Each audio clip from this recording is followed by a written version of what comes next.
حدیث میں ہے کہ ایک صاحب کا انتقال ہوا. انتقال کے وقت جو ہے وہ اس نے اپنے جو ورثاء تھے بیٹے ان کو جمع کیا اور کہنے لگا کہ میری موت کا وقت قریب آ گیا، میری موت کا وقت قریب آ گیا اور میں بہت گناہ گار آدمی ہوں.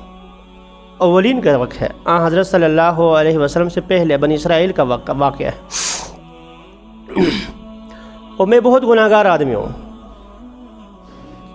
اگر اللہ نے مجھے اپنے سامنے کھڑا کر دیا نا تو میری خیر نہیں ہے، بس میں تو تباہ ہو گیا، سوال جواب ہو گیا، میں تباہ ہو گیا.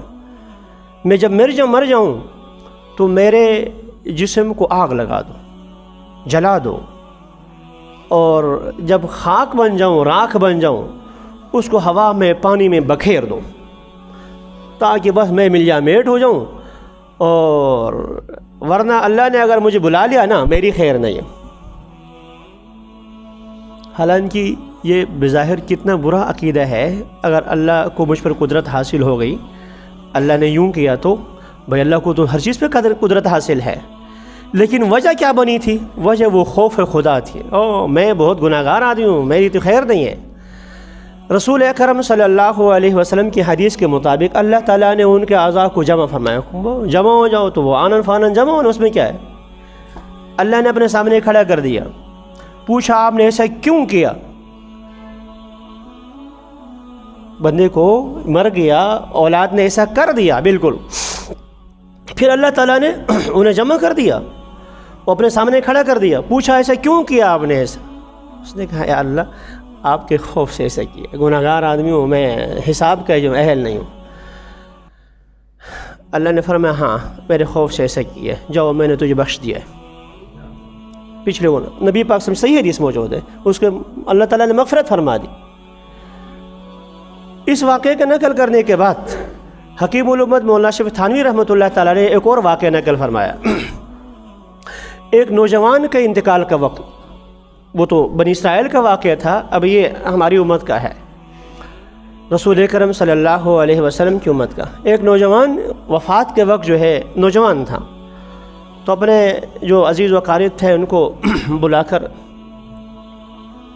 انہیں کہنے لگا کہ میری موت کا وقت قریب آ گیا اور میں بہت گناہ گار آدمی ہوں، کوئی عمل میرا ایسا کوئی نہیں ہے جس سے میں اللہ کے سامنے پیش کروں، بالکل ایک عمل بھی نہیں، اب میری خیر نہیں ہے.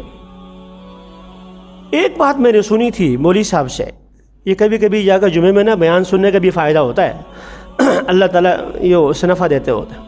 میں نے ایک بات سنی تھی، وہ یہ کہ اللہ کا ارشاد ہے مجھے سفید بالوں سے حیا آتی ہے، میرا تو ایک بال بھی سفید نہیں ہے، یہ والی بات بھی میرے اندر نہیں ہے. آخر کیا ہو کہ اللہ تعالیٰ مجھ پہ کچھ رحم فرمائے. تو ایسا کر لو جب مجھے دفنانے لگو نا تو یہاں آٹا لگا دو، آٹے سے سفیدی ہو جائے تو کچھ نہ کچھ بہرحال ہو جائے.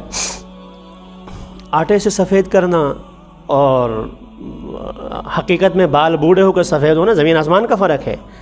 لیکن حدیث میں اتنا تو ہے نا کہ رو، اللہ کے سامنے دعا مانگنا تو رو، اگر رو نہیں سکتے تو رونے کی صورت بنا دو. اب بال سفید نہیں ہو گئے، بڑھاپا نہیں آیا، جوانی میں مر گیا، تو یہ تو نہیں کر سکتا میں بوڑھا ہو جاؤں قصداً اتنے عرصہ اور رہوں، بوڑھا ہو جاؤں پھر مروں، یہ تو اختیار میں نہیں ہے. تو خوف کے مارے جو ہے اس نے ایسا کر دیا کہ وصیت کر لی، اور رسول نے بھی ایسا کر دیا. اب رسول اکرم صلی اللہ علیہ وسلم کے بعد وہی تو نہیں آنی نا، لیکن خواب مبشرات میں سے ہیں.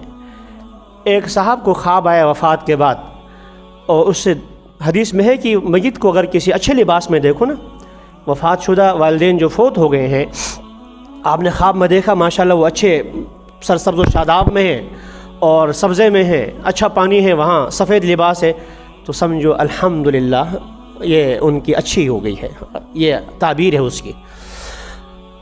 تو ایک صاحب نے خواب دیکھا، ان سے ملاقات ہوئی، تو خواب میں ان سے پوچھا کہ کیا معاملہ رہا؟ کہا کہ اللہ کا فضل ہو گیا، رحمت حق بہانہ میں جو ہے، اللہ کی رحمت بہانے تلاش کرتے. تو کیا نیکی تیری کام آئی؟ کیا کام کیا تھا؟ کچھ بھی، کوئی ایک نیکی نہیں تھی، بس مرتے وقت میں نے کہا تھا کہ میرے بالوں کو سفید کر دو، تو تاکہ اتنی سی مشابہت ہو جائے، اللہ تعالیٰ کو مجھ پر رحم آ جائے۔ اللہ نے محض اس خوف کی بنیاد پر جو ہے میری مغفرت کر دی۔ رسول اکرم صلی اللہ علیہ وسلم کی حدیث سے اللہ تعالیٰ فرماتے ہیں اللہ میں دو خوفوں کو ایک دل میں جمع نہیں کرتا۔ اور ایک حدیث میں ہے کہ جو شخص تنہائی میں کبھی اللہ کے خوف سے ایک مکھی کے آنکھ کے برابر بھی اس کا آنسو نکل آیا ہو، اللہ اس پر جہنم کو حرام قرار دیتے ہیں۔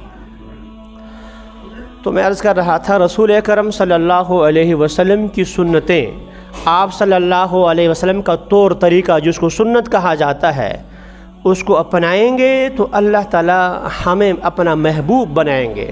ان کنتم تحبون اللہ فاتبعونی، لوگو اگر تمہیں دعویٰ ہے کہ اللہ سے ہم محبت کرتے ہیں تو میں محمد کی اتباع کرو، یحببکم اللہ، اللہ تعالیٰ تم سے محبت کریں گے، اللہ تمہیں اپنا محبوب بنائیں گے۔